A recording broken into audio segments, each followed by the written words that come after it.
Welcome back to the origin of the Phantom Troupe. It's time to see the group form, and the first sign of these bright-eyed kids starting to go down a much darker path. Let's get to it. We open on the day of the big screening. All of Meteor City is told in advance that there's going to be a special event as part of today's congregation, and that announcement went well. The kids are abuzz with excitement, all showing up bright and early. Father Rizal and Chrollo greet them near the gate to the church, both bearing a hefty tray of freshly cooked snacks for their guests. Both encourage the kids to have as much as they like, glad to celebrate the day with them. Unfortunately, on that day, Chrollo received a grim reminder. A hand falls upon his shoulder as a familiar voice growls behind him. Uvajin has already heard that Chrollo's put his video to good use. The gigantic kid glowers at the young actor, murderous intent clear in his eyes. Uvo looks like he's about to murder him here and now in front of everyone in a churchyard. Thankfully, he's not that crazy. Instead, he simply mutters that he's looking forward to the after party before slinking off. Finks shows up right afterwards, with Phytan following behind him. They must have worked out Chrollo's little substitution trick with the videos by now.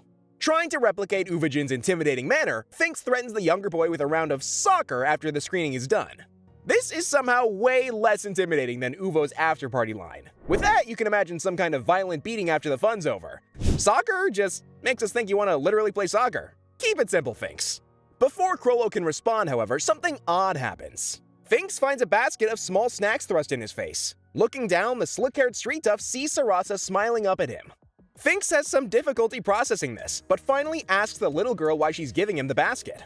Sarasa explains confidently that it's Finks' turn to be on snack distribution duty. The tough kid can't believe what he's hearing, asking aloud why he's supposed to hand out small food items. But a humble look from Father Rizal has Finks reduced to a cold sweat. Even he's not immune to guilt. Exasperated but defeated, the blonde kid takes the basket and calls out to the kids, "Come get your snacks." Sarasa grins at Chrollo, proclaiming that Finks is really a big softie at heart. She even volunteers to handle Uvajin for him too. Chrollo has faith in her skill, thanking Sarasa for the assistance with such an impossible task. Sheila laughs, pointing out that Lucifer is living up to his little bro nickname. Even Sarasa, the youngest member of the group, needs to help protect him. Chrollo winces at that, not exactly happy about his obvious weakness getting pointed out.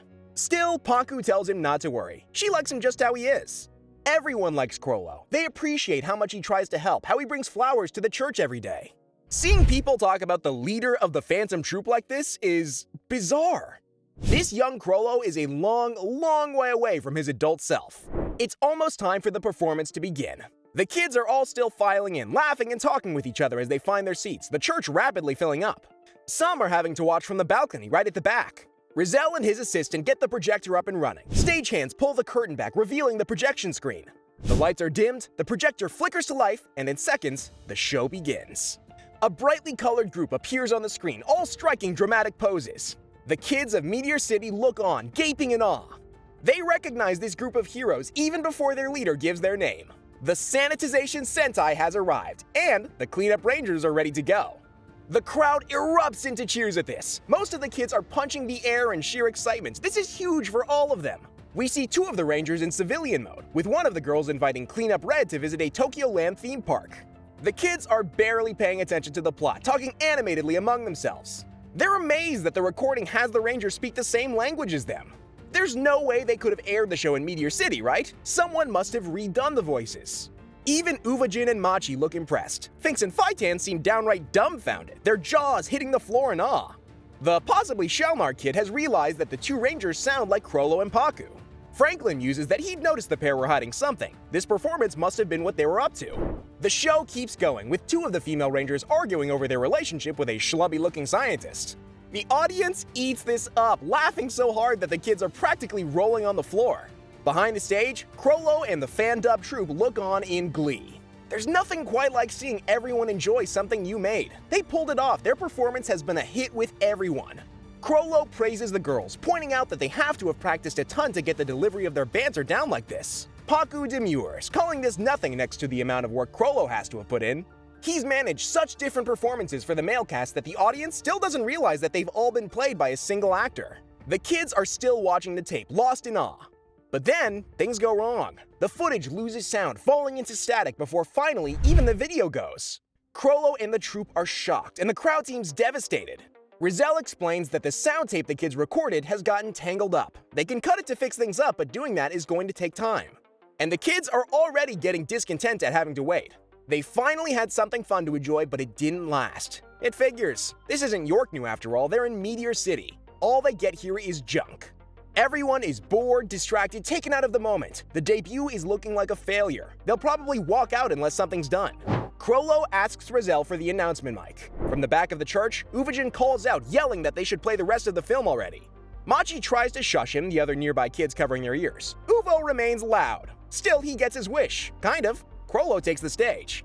But when he does, it's not as himself, but as a ranger. He's acting the part of Cleanup Yellow, pretending that this intermission is due to his character getting stuck in the bathroom. Chrollo even mimics the ranger's mannerisms before shifting into Cleanup Blue, the cool, detached Lancer figure of the team. The performance is enough to bring the Meteor City kids back. They're amazed at Chrollo's skill, at how fluidly he can shift between these various characters. One of the group wonders aloud if he does the other voices too. Is he Cleanup Red, the villains? Chrollo doesn't answer directly, instead holding up a hand to call for silence. Without a word, the entire church hall goes quiet. Now acting the part of the Red Ranger, he tells the kids that they're ready to resume the mission. Uvijin is stunned into silence as Chrollo asks the hall for a countdown from 3. Every voice in the packed church joins him, calling out at the top of their lungs. 3, 2, 1. And with that, the footage is back. Rizal hasn't had time to restore the sound reel, but Chrollo doesn't have to wait. They're going to do this live. He seamlessly launches into his performance, starting as red before switching to green. This really is just that easy for him. The girls come out on stage to join in, effortlessly recreating their banter from before. The whole group has Chrollo's script memorized perfectly and can perform it without a hitch. The tape has finally reached the villain of the episode, a monster named Grafino who has kidnapped Cleanup Pink. The spray can monster hisses, Chrollo inhabiting the role for a moment. The kids are terrified to hear him do a voice like that live. With Kid Chrollo this good at acting, it's starting to call into question how much of adult Chrollo's cool demeanor as leader of the Phantom Troupe is legitimate. Is that how he truly feels, or is he still playing a part even now? The soon-to-be Spiders are certainly captivated by Chrollo's villainous performance. We see all of them looking on amazed as he keeps going with Grafino's monologue. They're going to use a Gongoro monster's dark makeup to corrupt Cleanup Pink into the service of the main villain, the Jet Black King. Following that, they're going to paint the whole world black. This may just be a goofier Sentai than Car Ranger. Still, it's enough to get this crowd cowering in fear thanks to the performance. And never fear, Chrollo is here to oppose himself, launching happily into Red's rebuttal. There's one thing no amount of makeup can conceal, and that's Pink's pure heart. The onlooking kids grin as Chrollo continues talk no jutsuing himself, interrupting his own monologue to make it clear that the sappy speech is breaking through the makeup. They've got Pink back. Grafino Chrollo threatens the other Chrollos. If they keep resisting, he'll have to get his own hands dirty, fighting him directly alongside his slime army. Chrollo Red tells the graffiti creature to do his worst. The whole crew launches into a Ranger-style friendship speech, Chrollo shifting between all 4 male Rangers as they go. It's exactly what you'd expect, praising the importance of friendship and how stains only endure if you give up. They go from that straight into a super-powered cleanup mode, ending the episode in old-school Sentai style. It's just so weird to see the troupe like this. Not everyone was up on stage, but this was their founding moment, what the Spiders were based on. And it was heroism. The lines about friendship ring true for the troupe as we know them now, but the rest, especially the talk about endurance and never giving up, man, it hits you hard to remember what happened to this group, what they could have been. But that's far in the future. For now, everyone's having a blast. The excited cheers of the kids echo all over Meteor City. Once the episode is done, everyone is copying Ranger poses, hyped as hell about this fun new show. Rizal takes a minute to thank Chrollo and the gang for their work, placing a gentle hand to the boy's head. They've done a big thing here today. Soon enough, the group are strolling back home with Nobunaga now with them. The other troupe members are still buzzing with excitement. This was an amazing day and changes everything for Meteor City. They'll have something to enjoy, something to be truly proud of. Chrollo is modest, pointing out he couldn't have done it without the 3 girls. But before the conversation can continue, we see 4 familiar silhouettes lurking ahead of the troupe. Uvijin, Machi, Finks, and Phytan. Uvo has his arms folded. It looks like he's here for vengeance. Franklin protests that Chrollo doesn't have to just take this. He did something good for everyone. He doesn't deserve a beating. The young boy is philosophical about it, however. He did take the tape. He can accept the consequences for what happened, given how much joy it brought everyone. Before he can get too far, however, Sarasa skips ahead of him, walking closer to Uvijin. She turns around and utters words no one was expecting. "That was pretty amazing, you bastard. Maybe you ain't so bad after all." Uvajin and Chrollo both look stunned. Sarasa turns back to the big guy and gives him a teasing finger gun. That was her attempt at dubbing him. Uvajin still looks petrified, but everyone else is grinning. The little girl was right on the money. They all enjoyed today. Chrollo's work actually brought the squabbling, fighting kids together for once. It was an amazing feeling. Uvajin asks Chrollo if there were more episodes on that tape. Chrollo is surprised by the question, but admits it. There's at least 8 full episodes on there. This sets Uwo up for his main request. He wants to join them. Specifically, he wants to play the next monster. That opened the floodgates. Everyone wants a role. Nobunaga wants the Green Ranger, Faitan claims yellow, and Finks blue. Shalnark wants the genius professor Purple and Pink are in a love triangle with, while Franklin has his sights set on the big bad, the Jet Black King. And Machi still doesn't want to join. Well, there's always one holdout. Uvajin takes a second to thank Chrollo. Today hit him harder than any punch. He offers a hand to the smaller kid. Chrollo takes it, and with that, the troupe as we know it was truly born. They keep going for a while. We see the full cast perform live at the church, the crowd continuing to eat this up. These kids are all friends by this point. Uvajin and Chrollo are both excited for more. They go over more scripts and start making props, hanging out in an old storeroom both to relax and practice. It's a good time. Everyone was having fun, be it mucking around with sword, learning their lines, or just comparing their villain voices. They even try to persuade Machi to finally join the group's performances. The half-pint remains firm, however, shutting them down cold. Uvajin can't understand what her problem is with the role they had in mind. People love a good princess. Machi retorts that he should play her then. The one role she really wants is a villain. Franklin suggests that the Jet Black Queen might work for her, but since she's supposed to be the Purple Ranger's twin, they figured Sheila should play that role. And that still leaves the question of who should play the princess up in the air. Finks suggests Sarasa could do it since Orange is barely in that episode. Chrollo shoots that idea down, however. The princess does talk to Orange a bunch just a few episodes ahead of that.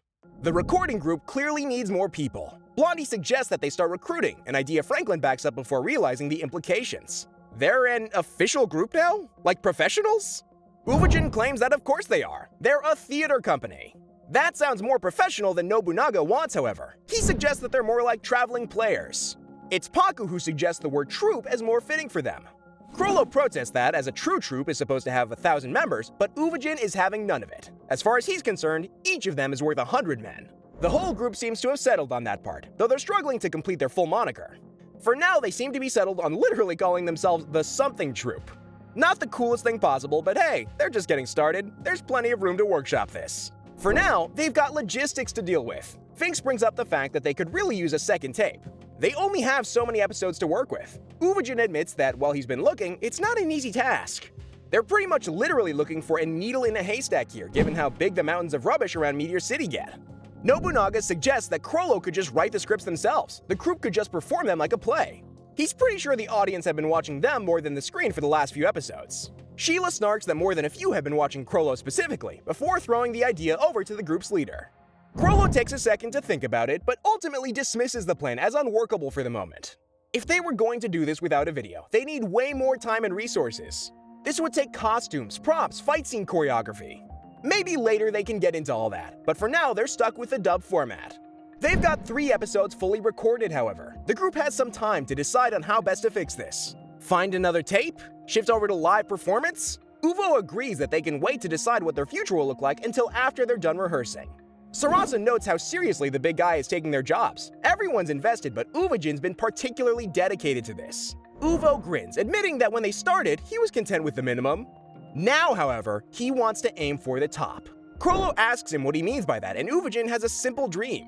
He wants the troupe to perform everywhere. To leave Meteor City and put on shows all over the world.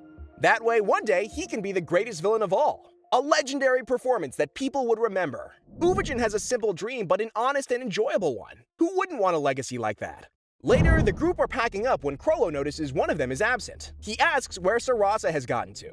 Finks explains that she's heading back home. Chrollo is immediately petrified about this. She headed out alone? Blondie explains that it's just around the corner, so she should be fine. Orange doesn't have many lines in this next episode, so Sarasa volunteered to take over sorting duty this time.